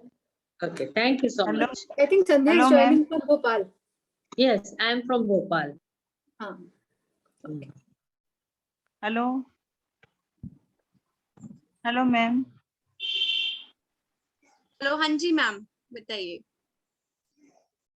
My name is नीलम। हाँ जी नीलम जी। मेरे ब्रेस्ट बहुत हैवीनेस हो रही है, स्लीव भी स्वेलिंग आ रखी है काफी, तो जैसे आपने बताया वो मैंने सब मतलब सुना। मेरे ब्रेस्ट मतलब कि रिमूव तो नहीं हुई, 2.5 साल हो गए मेरे को ऑपरेशन को, वहीं शालीमार से ट्रीटमेंट लिया, पर पेन भी होता है, ऐसे गांठें सी जैसे बारीक बारीक स्टिचेस के ऊपर जैसे छोटी छोटी गांठें सी हो रही हैं, और पेन भी है। ओके, सो नीलम जी, मैं आपका कंप्लीट रिमूवल नहीं हुआ है, तो हो सकता है कि जो फ्लूइड आपका है वो ब्रेस्ट में भी थोड़ा एक्यूमुलेट हो रहा हो, जिसकी वजह से आपको हेवीनेस और पेन वहां पे हो रहा है। तो जिन लोगों, हाँ, जिन लोगों का रिमूवल नहीं होता है उनको ब्रेस्ट मसाज भी प्रॉपर करनी जरूरी होती है। जैसे हम चेस्ट एरिया को कवर कर रहे थे उसी तरीके से हम ब्रेस्ट की मसाज भी करेंगे। जो ब्रेस्ट की मसाज होगी वो अपवर्ड लिफ्टिंग करते हुए ब्रेस्ट को एंड देन बैकवर्ड लेकर आएंगे, या फिर सारे एरिया को, इफ यू कैन सी, सारे एरिया को कवर करते हुए देन डाउनवर्ड लेके जाएंगे। जो ब्रेस्ट एडिमा होता है वो थोड़ा सा डिफिकल्ट होता है रिजॉल्व करना, क्योंकि पेन ज्यादा होता है, उसमें टेंडरनेस ज्यादा फील हो रही होती है। टच बहुत करते पेन होता है, हाँ, टच करते ही लगता है कि नहीं टॉलरेट हाथ नहीं। तक, पूरे हाथ तक जाता है पेन। हाँ जी, तो उसमें आप क्या है कि अभी स्टार्टिंग में ना आप जो थोड़ा लाइट मॉइस्चराइजर होता है उसके साथ में आप मसाज करना शुरू करो, बहुत हल्के स्ट्रोक के साथ, क्योंकि अभी प्रेशर टॉलरेट नहीं होगा, प्रेशर लगते ही आपको दर्द ज्यादा महसूस होगा। जब आप स्ट्रोकिंग देना शुरू करोगे लाइट टच के साथ में, तो वो फ्लूइड वहां से जब सेटल डाउन होगा, धीरे धीरे आपका लाइटनेस वहां पे पेन की शुरू होगी, देन आप थोड़ा सा प्रेशर और बढ़ा सकते हैं। बट आपके केस में आपको मसाज पे ज्यादा फोकस करने की जरूरत है। जो आप अपनी ब्रा पहन रहे हो वो प्रॉपरली फिटेड होनी चाहिए, बहुत टाइट भी नहीं होनी चाहिए, लूज भी नहीं होनी चाहिए। उसमें भी आप पैडिंग कर सकते हो। आई डोंट नो आपको समझ आएगा कि नहीं आएगा इस मतलब थ्रू वीडियो। आप क्या करना कि कॉटन रोल होता है, बड़ा वाला कॉटन रोल लेना चौड़ा, उसको अपने ब्रा में इंसर्ट इस तरीके से आपको करना है कि वो एक प्रेशर जनरेट करे इस तरीके से। ओके, ठीक है, तो सेम है जैसे हम आर्म की बैंडेजिंग करते हैं ना, हम ब्रेस्ट की भी बैंडेजिंग कर सकते हैं। बट सिंस आपको खुद से करनी है तो आप वो कॉटन के थ्रू एक प्रेशर जनरेट करके देखेंगे कि आप कंफर्टेबल हो कि नहीं हो, एंड डेफिनेटली वो एक प्रेशर जो है वो फ्लूइड को पुश करने में आपको हेल्प करेगा। ठीक है, Ritika, you have a question. Ma'am मेरा नंबर ज्वाइन कर लो ग्रुप में। हाँ, ऐड नहीं आप हूँ। अच्छा, okay, like Ritika can go in next. In the mean time मैं अपना नंबर चैट बॉक्स में डाल रही हूँ, जिसको ज्वाइन करना हो ग्रुप, सो वो मुझे एक प्राइवेट टेक्स्ट डाल देना वहाँ पे। Alright, Ritika Makkar, you can go in next. Ritika, you there? Yes, ma'am. Ma'am, am I audible? Yeah, you are Ritika. Okay, ma'am. I just wanted to clear कि एक तो आटा गूंदना और रोटी बनाना is also very big helpful, और एक तरह की exercise है जिससे I have felt कि swelling कम हो जाती है. Is that right, ma'am? Yes yes you can do, कोई प्रॉब्लम नहीं है उसमें। मैम, और ये जो आपने ड्रेसिंग की बात की है ma'am, a balm can be used before dressing? Dressing नहीं मैम, बैंडेजिंग के लिए मैंने बताया था, बैंडेजिंग इज अ बैंडेजिंग से ट्रीटमेंट। पहले, हाँ जी हाँ मैम, जी, बैंडेजिंग से पहले हम कोई बाम यूज कर सकते हैं? कुछ भी यूज नहीं करना है, कुछ भी यूज नहीं करना है। ओके, टैल्क, अगर आपको स्वेटिंग ज्यादा होती है तो उस केस में हम थोड़ा टैल्क यूज कर सकते हैं, ताकि फोमिंग एंड जब बैंडेजिंग बंधे तो वहां पे ज्यादा स्वेटिंग नहीं हो, क्योंकि जो बैंडेज होता है उसमें फोम भी लगता है, उसके ऊपर हमारी स्टॉकिंग्स भी आती है, उसके ऊपर फिर बैंडेजेस भी लगते हैं, तो लेयर्स काफी सारी हो जाती है। तो कई बार क्या होता है कि जिनको स्वेटिंग का प्रॉब्लम ज्यादा होता है या अभी समर्स आ रहे हैं तो टॉलरेट करना थोड़ा मुश्किल होता है, तो हल्का टैल्क लगा के and then we can apply that bandaging. But कोई बाम या क्रीम या मॉइस्चराइजर यूज नहीं करना है। Ma'am I can show you, आप देखो एक बार, this is my hand ma'am, ये स्वेलिंग हो रखी है राइट नाउ। रितिका तुम्हारा हाथ दिख नहीं रहा अभी। नहीं दिख रहा मैम आपका हाथ। हाँ, मैम ये स्वेलिंग हो रखी है, एंड मतलब आई कांट, हाथ सीधा भी नहीं हो रहा, बिल्कुल ऊपर भी नहीं जा रहा, तो ये हो जाता है with in like 4 to 5 months, कभी ना कभी मेरे को हो जाता है ये, जब मुझे लगता है मैं ज्यादा काम करती हूँ या और Ritika may be it means कि आपकी थोड़ी मसल्स की पंपिंग कैपेसिटी थोड़ी कम है, स्ट्रेंथ कम है, जिसकी वजह से जब भी आप कोई लोडिंग वाला काम करते होगे, जैसे फेस्टिवल्स में थोड़ा कुकिंग बढ़ गया आपका काम या मार्केटिंग का काम बढ़ गया, तो उस टाइम पे आपका ये स्वेलिंग ट्रिगर कर जाता होगा। आई वुड सजेस्ट कि अगर आप पॉसिबल है तो एक बार आप विजिट करो। अगर आप विजिट नहीं कर सकते हो तो स्टॉकिंग्स एंड एक्सरसाइजेस थोड़ा अच्छे से करना शुरू करो, दोनों चीजें। बट इतना स्वेलिंग में तो शायद बैंडेजिंग ज्यादा बेनिफिशियल रहेगा, स्टॉकिंग हेल्पफुल नहीं रहेगी, stocking and exercises. So ma'am you shared some videos जिसमें बैंडेजिंग कैसे करनी है, और वो those videos are helpful ना again? ठीक है, हम वो लिंक शिल्पा शेयर कर देंगे आपके साथ में, जिसमें self bandaging we will teach कि कैसे करना है। एंड देन आप ट्राई करके देखना कि आप कर पा रहे हो कि नहीं कर पा रहे। Thank you so much ma'am. Kit कहाँ अवेलेबल है अगर किसी को लेनी होगी किट बैंडेजिंग की? मैम मैं वैसे ये आप Amazon पे भी अवेलेबल होने लग गई है काफी कम रेंज में, क्योंकि जैसे अगर आप किसी वेंडर से ले रहे होते हो तो थोड़ा सा एक्सपेंसिव पड़ता है, बट ऑनलाइन भी आपको मिल जाता है। अगर आपको ऑनलाइन Amazon वगैरह पे नहीं मिल रहा है तो we can share a link, एक कॉन्टैक्ट हम दे देंगे जो कि आपके होम पे ही डिलीवरी कर देते हैं। तो जरूरी नहीं है कि आपको शॉप पे ही विजिट करना है या हॉस्पिटल ही आके उसको लेना है। मैं नंबर शेयर कर दूंगी, आप उनसे कोऑर्डिनेट कर सकते हैं और जो भी आपकी रिक्वायरमेंट हो उसके हिसाब से आप उसको ले सकते हो। So हर्षिता, आई थिंक एक बार अगर हमने किट लेनी है और थोड़ी सी एक्सपेंसिव होगी तो चलेगी, बट उसमें सही साइज का फोम और बैंडेज होना जरूरी है। तो जो भी गुड क्वालिटी वाला होगा वो तुम शेयर करिए। श्योर मैम, क्योंकि अगर फोम की लेंथ प्रॉपर नहीं होती है और आर्म पूरा कवर नहीं होता है तो फिर वो वेस्ट है। तो लोग ना अपने आप सीख लेते हैं, जनरली वुमेन लर्न कि अपनी बैंडेजिंग खुद कैसे करनी है। So don't get dependent on anyone कि मैं बच्चे से करवा लूंगी, हस्बैंड से करवा लूंगी, किसी और से करवा लूंगी। अपने आप ही उसको सेल्फ बैंडेजिंग सीखना है। It is doable, a lot of women do it, but I think I completely agree with what Harshita is saying कि जो मसल स्ट्रेंथनिंग एक्सरसाइज है ना, कि चेस्ट की और आर्म की मसल्स की स्ट्रेंथनिंग एक्सरसाइजेस, वो भी एक बार सीख के कर लेने से you get long term relief.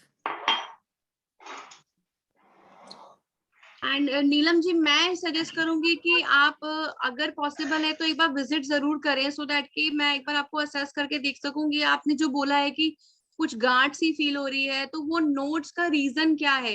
क्या वो सिर्फ लिम्फेडिमा की स्वेलिंग ही है या कुछ और है? सो दैट कि वेगली ट्रीट करने से अच्छा है कि एक बार आप विजिट जरूर करो अगर पॉसिबल है।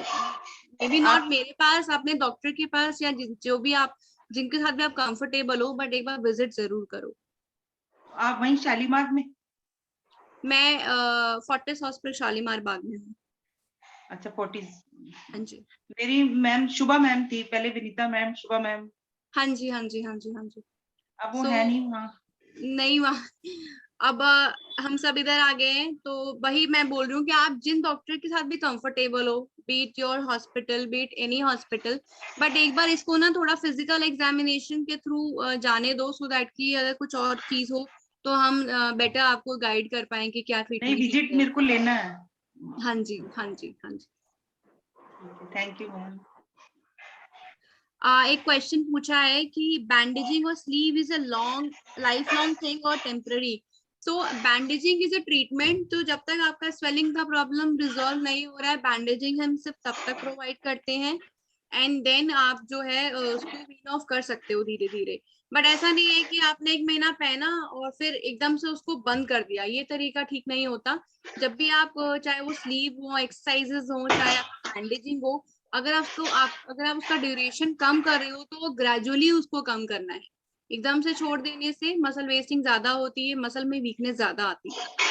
जहाँ अगर आप बैंडेजिंग 24 घंटे कर रहे थे, आप 16-17 घंटा पे आ सकते हो, फिर 12 घंटे पे आ सकते हो, देन 8 घंटे पे आ सकते हो, ऑल्टरनेट डेज पे करके देख सकते हो। तो इस तरीके से वीनिंग होती है। बच्चों का एक और कॉमन क्वेश्चन होता है कि क्या हम जिस साइड पे हमारी सर्जरी हुई है उस साइड पे टर्न करके सो सकते हैं या नहीं? मैम मैं इसको इस तरीके से लूंगी, अगर स्वेलिंग का प्रॉब्लम है, हेवीनेस का प्रॉब्लम है या पेन होता है, तो मैं एडवाइज नहीं करती हूँ कि आप उस तरफ सो, क्योंकि वो आपके प्रॉब्लम को और बढ़ाएगा।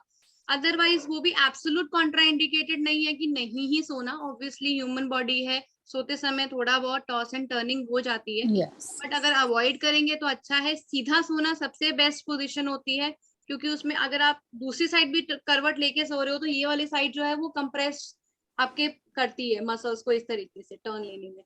तो ये भी फिर वो भी कहीं ना कहीं पेन का एक रीजन हो सकता है। और आप सेम साइड पे अगर सो रहे हो तो कंप्रेशन प्रेशर डायरेक्ट बॉडी का वेट ले रही है, तो अगेन वो प्रॉब्लम कर सकती है। तो सीधा सोना बेटर है।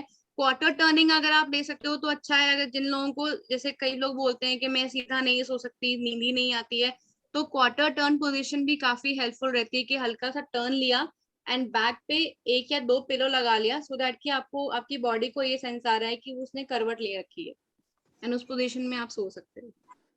But you know what, Dr. Mohit, he only suggested me to not sleep on that side where your surgery was done, or maybe if you have like immense pain on that side, you should avoid sleeping on that side. Or maybe आप करवट बदल सकते हो, but बहुत ज्यादा एक तरफ सोने के लिए, उस तरफ सोने के लिए उन्होंने अभी फिलहाल तो मना किया मेरे को भी.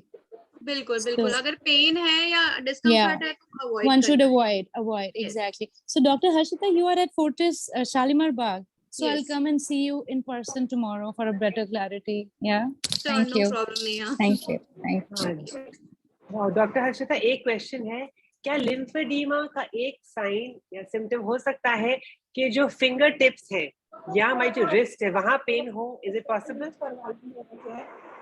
सिर्फ पेन को नहीं कह सकते क्योंकि उसके अलग रीजंस हो सकते हैं अगर रिस्ट या फिंगर्स में पेन आ रहा है तो, बट अगर साथ में स्वेलिंग आ रही है या स्टिफनेस अगर आपको फील हो रही है तो हम कोरिलेट डेफिनेटली करेंगे कि ये एक लिम्फेडिमा का रीजन हो सकता है। क्योंकि यहाँ पे रिस्ट में पेन होना कुछ दूसरी मेडिकल कंडीशंस भी होती हैं जिनमें हो जाता है, जैसे जो लोग ज्यादा टाइपिंग का काम कर रहे हैं, राइटिंग का वर्क ज्यादा है, जिन लोगों का हैंड्स का वर्क ज्यादा है, तो दूसरी अदर कंडीशंस भी होती हैं जो कि मिमिक कर रही होती है लिम्फेडिमा की तरह से, बट वो होती नहीं है। क्लैरिटी के लिए जरूरी है कि डॉक्टर को कंसल्ट करें। आप इसको ठीक से ड्रेस कर लो और इसके साथ एक हैवी ऐसे ही काम की, जैसे ही काम हो रहा है ना। Please somebody who is this, please mute yourself. बनी बनाई चुन्नी पूरी ऐसी मिल जाएगी, उसको डाई करा लो इस कलर का। Also, I have a question. Why we are asked to not get our BP check done from the side from where our surgery is done, or the blood tests are not supposed to be taken from that side? So why is that a no-no? क्योंकि जो coughs आपके बीबी coughs होते हैं वो एक uneven pressure generate कर रहे होते हैं। इस जगह पे एक पूरा प्रेशर आ गया तो ये जो इधर का फ्लो है वो कहीं ना कहीं ऑब्स्ट्रक्ट हो रहा है, एंड जो हमारे सुपरफिशियल लिम्फ नोड्स होते हैं वो बहुत सेंसिटिव होते हैं, तो एट टाइम्स वो डैमेज भी हो सकते हैं, तो इसलिए हम अवॉइड करते हैं। प्रिकिंग वगैरह अवॉइड करते हैं सो दैट कि इन्फेक्शन नहीं हो, कोई निडल प्रिकिंग की वजह से इन्फेक्शन नहीं होना चाहिए, क्योंकि इस साइड की जो इम्यूनिटी होती है, हीलिंग पावर जो होती है वो कम होती है, तो इसलिए हम उसको अवॉइड करते हैं। And so what if unknowingly something happened to your finger, or maybe that is okay, while chopping, cutting? That is okay, keep a check on that कि कहीं कुछ ब्लीडिंग कंटिन्यूअस तो नहीं हो रही है, कोई इन्फेक्शन तो नहीं हो रहा है, या कोई वूंड तो नहीं हो रहा है। अगर सब कुछ ठीक है तो ओकेजनली तो यार कई बार आया, मतलब आई सीन माय पेशेंट कि किचन में काम करते करते कई बार नाइफ थोड़ा लग गया या इस तरीके का। कभी कभार अगर हो रहा है तो आपको थोड़ा चेक रखना है उसके ऊपर कि उसमें कुछ प्रॉब्लम तो नहीं आ रही है, और अगर कुछ भी थोड़ा सा लग रहा है तो डॉक्टर से तुरंत बात करनी है।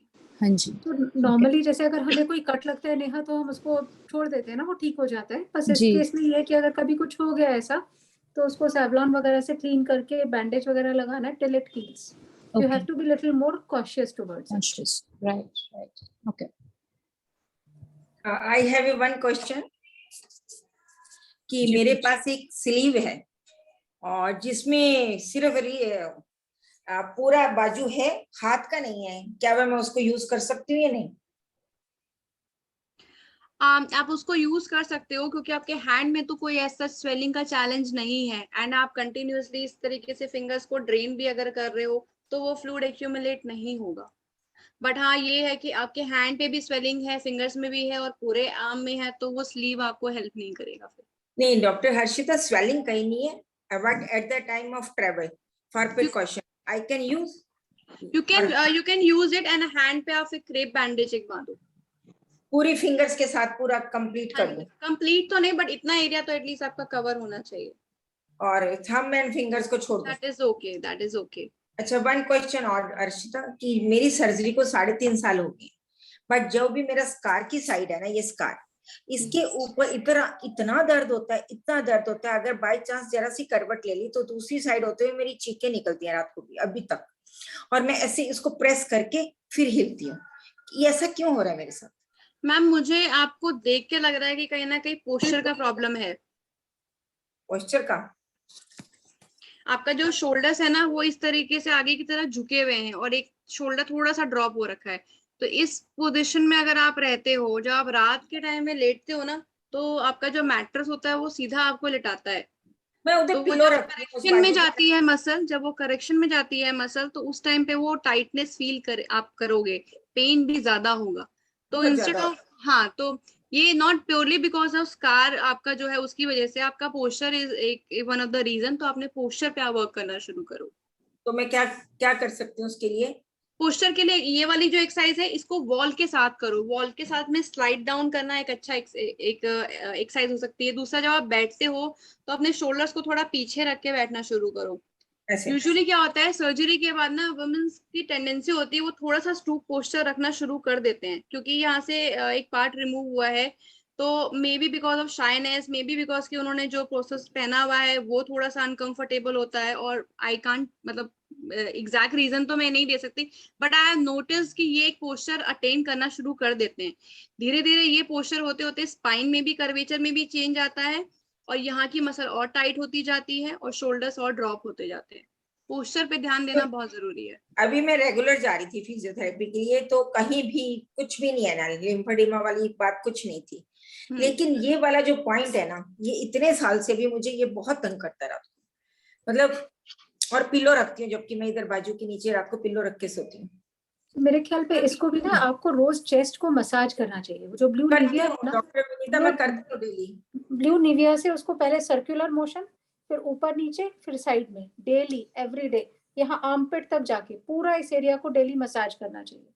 दूसरा, प्रोस्थेसिस जरूर यूज करना चाहिए। अगर हाँ आपका जी। मेस्टेक्टमी हुआ है तो आपको सिलिकॉन प्रोस्थेसिस जो है ज्यादा से ज्यादा यूज करना हाँ चाहिए। जी, और मैक्सिमम तीसरी चीज है स्ट्रेंथनिंग एक्सरसाइज। तीसरी चीज है स्ट्रेंथनिंग एक्सरसाइज। वो कौन सी, कैसी करनी होगी? चेस्ट वॉल की, जो भी जैसे हर्षिता ने बताई। ठीक। डॉक्टर, मैं पूछना चाहूंगी, डॉक्टर हर्षिता। हाँ जी। चले स्पीक। यस, मैम, जैसे मैं आर्म्स एक्सरसाइज कर रही हूँ तो पहले फिंगर्स के करते हैं, रिस्ट के कर रही हूँ, एल्बो के कर रही हूँ, शोल्डर्स के, नेक के, ये तो फ्लेक्सिबिलिटी के हो गए। उसके बाद स्ट्रेचिंग एक्सरसाइज जो ऊपर वाले करने हैं वो कर रही हूँ ऐसे। इसके अलावा भी वेट लिफ्टिंग या स्ट्रेंथनिंग वो एक्सरसाइज नहीं कर रही, तो वो रिक्वायर्ड है?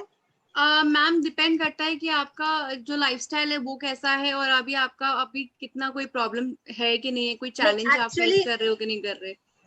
मैं कुछ हाउस होल्ड वर्क भी कर लेती हूँ, पार्ट मतलब एवरी टाइम नहीं, but cooking and all I am doing, और कुछ काम है वो सब करती हूँ। तो स्टिल स्ट्रेंथनिंग वाले कोई भी एक्सरसाइज स्टार्ट नहीं किया मैंने, तो शुड आई? कोई बात नहीं, आई थिंक मैं नेक्स्ट जो वीडियो रखूंगी वो स्ट्रेंथनिंग एक्सरसाइजेस के साथ का रखती हूँ, सो दैट कि आप थेराबैंड सब लोग ले सको और खुद से करना शुरू कर सको।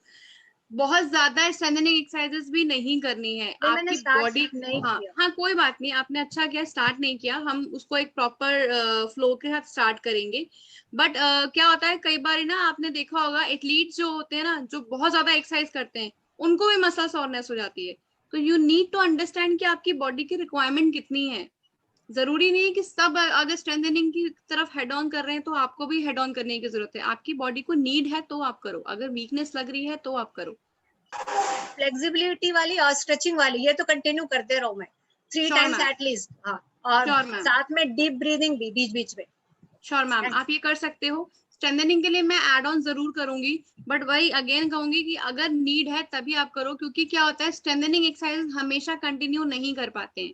तो जब आप स्टॉप करते हो ना, तब प्रॉब्लम राइज होती है, क्योंकि वो मसल सोरनेस, मसल टाइटनेस ज्यादा फील होती है। तो उसको एक लिमिटेशन में करना होता है, और एक पर्टिकुलर जितना रिक्वायर्ड होता है उतना ही करना होता है। तो सबकी तरह से मत फॉलो करना। अगर आपको लग रहा है कि हाँ मेरे को वीकनेस है, आप तभी करो। हर्षिता, अभी जो साइंटिफिक लिटरेचर है ना, वो साइंटिफिक लिटरेचर ग्रेजुअली ये सब रेकमेंड करने लगा है। जो कंचन जी ने क्वेश्चन पूछा, वो ये रेकमेंड करने लगा है कि थोड़ा weight training, resistance training, strengthening exercises. जबकि मैं कहूंगी कि 1-2 साल पहले तक लिटरेचर बहुत इस चीज के बारे में बात नहीं करता था। सो एक्चुअली हमें भी नहीं पता, जैसे तुमने कहा कि भाई अगर कोई शुरू कर दिया और फिर हम उसको कंटिन्यू नहीं कर पाए तो उसका रिबाउंड इफेक्ट और वर्स हो जाता है। So I think we were discussing today only कि हम एक सेशन में ये डिस्कस करते हैं कि what is something which can be easily adapted and followed. Sure ma'am, sure ma'am.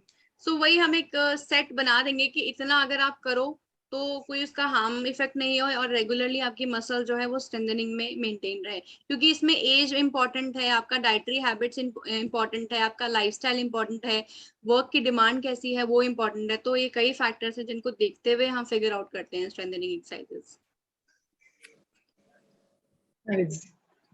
Doctor Harshita, कुछ यंग पेशेंट्स पूछते हैं कभी कभी, क्या स्विमिंग इज ओके? अगर हमें कोई तकलीफ नहीं है तो हम स्विमिंग अपने कंटिन्यू कर सकते हैं? Yes, swimming is okay, swimming can be done, बल्कि अच्छी रहती है, कंडीशनिंग एक्सरसाइज है, बट डिपेंड करता है कि वो जो स्विमिंग पूल का वाटर है वो कितना जो है वो आपका हेल्दी है, क्योंकि अगर वो अनहाइजेनिक होगा तो स्किन इन्फेक्शंस कई बारी कॉज हो जाते हैं, तो आपको स्किन का थोड़ा सा ध्यान रखना है, but Ma'am, but otherwise that आप is, स्विमिंग कर सकते हो। ma'am, but in Swimming that is a case, good exercise. badminton and tennis are not good, na, to play. Badminton or tennis? Badminton and tennis ma'am gradually induce करें तो अच्छा है, क्योंकि एकदम से जब हम थ्रोइंग एक्सरसाइज शुरू करते हैं तो वो हाथों में जर्क लगता है। तो जब हम नॉर्मल पर्सन भी जब फर्स्ट टाइम बहुत टाइम के बाद शुरू करता है ना टेनिस या फिर बैडमिंटन, तो मसल सोरनेस बहुत जबरदस्त होती है शोल्डर्स में और एल्बो में। तो वहीं अगर एक बंदा जिसका ऑलरेडी आर्म वीक है वो करना शुरू करेगा तो एकदम से लोड बढ़ सकता है, तो धीरे धीरे करना शुरू कर सकते हैं। तो वही मैंने बोला है कि जो थेराबैंड एक्सरसाइज है जो होती हैं वो इन्हीं चीजों का एक बिगिनिंग है, जो आपको इन एक्टिविटीज की तरफ पुश करने में हेल्प करेगा। ऑब्वियसली मैं कभी नहीं बोलूंगी कि अपने शौक को छोड़ो, स्पोर्ट्स बहुत अच्छा रिफ्रेशिंग ऑप्शन होता है लोगों के लिए, एंड बिकॉज ऑफ एक आम हम सोचे कि अरे ये तो मैं नहीं कर सकती, I won't suggest, strengthening exercise करो और जो मर्जी करो। फिर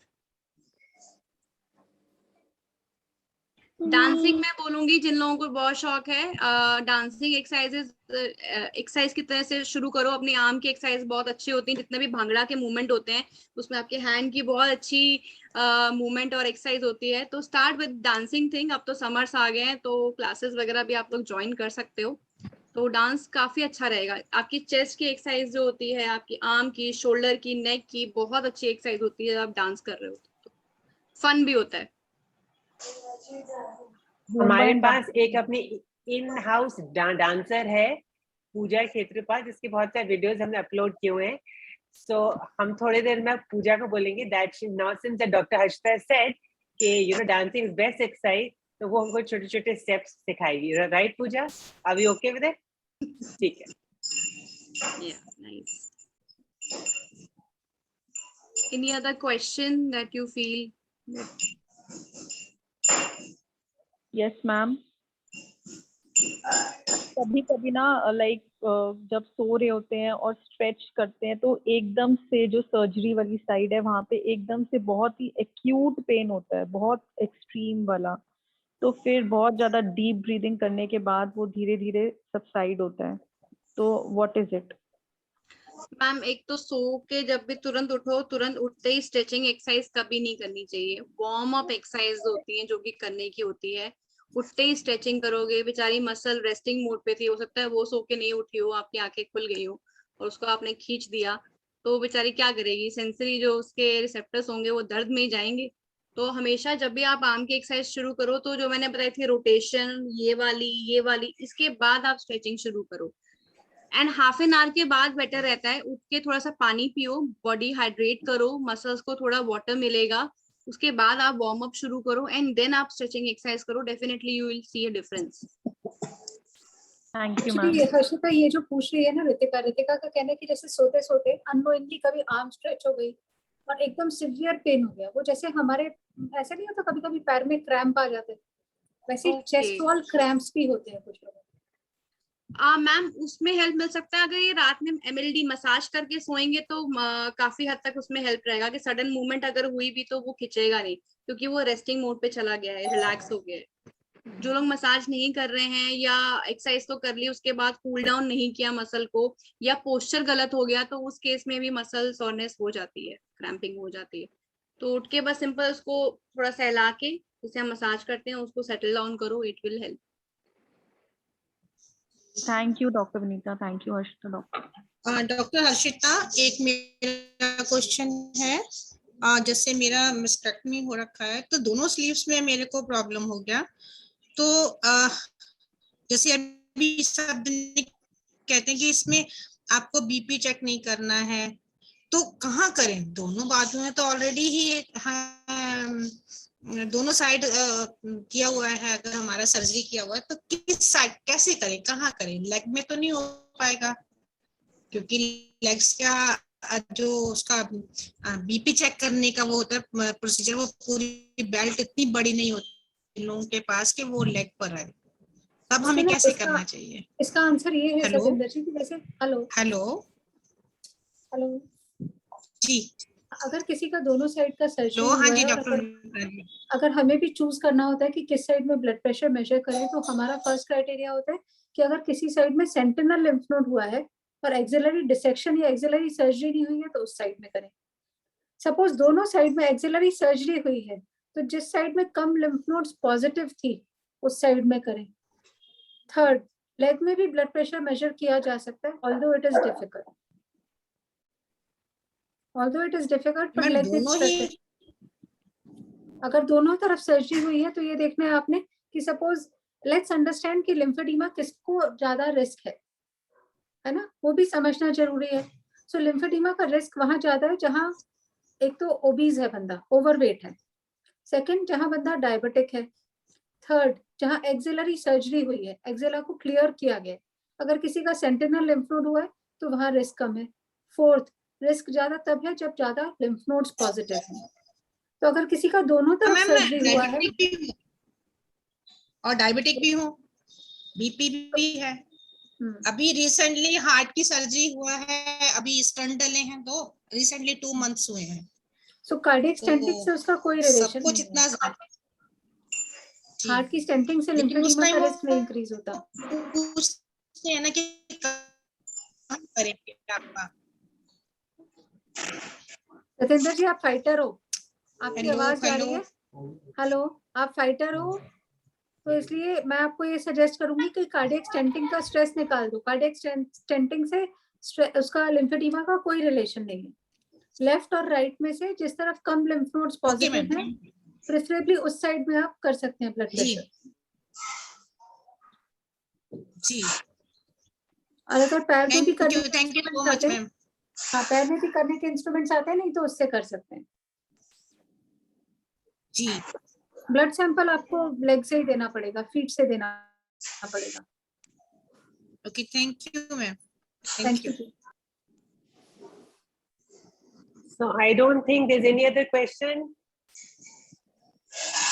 I think Dr. Harshita and Dr. Vinita have answered all our queries. So thank you, Dr. Harshita, so much, and Dr. Vinita, thank you. I think We're wonderful very session. Yeah, we are very grateful. Gratitude to everyone.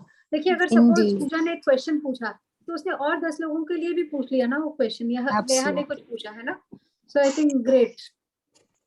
Thank you. Okay, one last question I have before we disperse. अगर हम exercise का weekly slot रखते हैं, so just raise your hands by the icon button. How many of you will be interested in joining? Because ये ना हो we keep the slots, we call a professional exercise के लिए, and then half of you don't turn up. Please. So I'm just curious. Exercises. हाँ, you know, like हाँ, something we can keep, Dr. Vinita, right? थोड़ा अंदाजा मिल जाए how many people कितने आना चाहेंगे. Okay. निधि ने स्क्रीनशॉट ले लिया है, जो नहीं आएगा उसके घर पे फोन आ जाएगा। निधि वही I can't commit because शाम को I go for walks and you know शाम को it depends upon the time. If it's in the morning, then of course a big yes from my side. Yeah. I of course understand. We what Dr. Vinita said. We are just taking time to take an idea. Because see, हम लोग बहुत सारे effort डालते हैं. आज Dr. Harshita, Dr. Vinita अपना Sunday खराब करके हमारे साथ हैं, and they're giving us time. So then ताकि meeting fruitful हो, useful हो, it's important that everybody join. इसलिए I'm just getting an idea. Okay. Yeah. So if it's morning, of course yes from my side. Evenings, no. Okay. So with that, I think we are done. So thank you once again, Dr. Harshita and Dr. Vinita. Thank you, Nidhi. Thank you, Nidhi. Thank you, Dr. Harshita, Dr. Vinita. Thank you so much. Thank you. Okay. So till we meet again for the exercise and for dance session, stay safe, stay healthy, keep exercising. Thanks, Bye. Nidhi. Thank you. Bye. Thank you. Thank you. Bye-bye.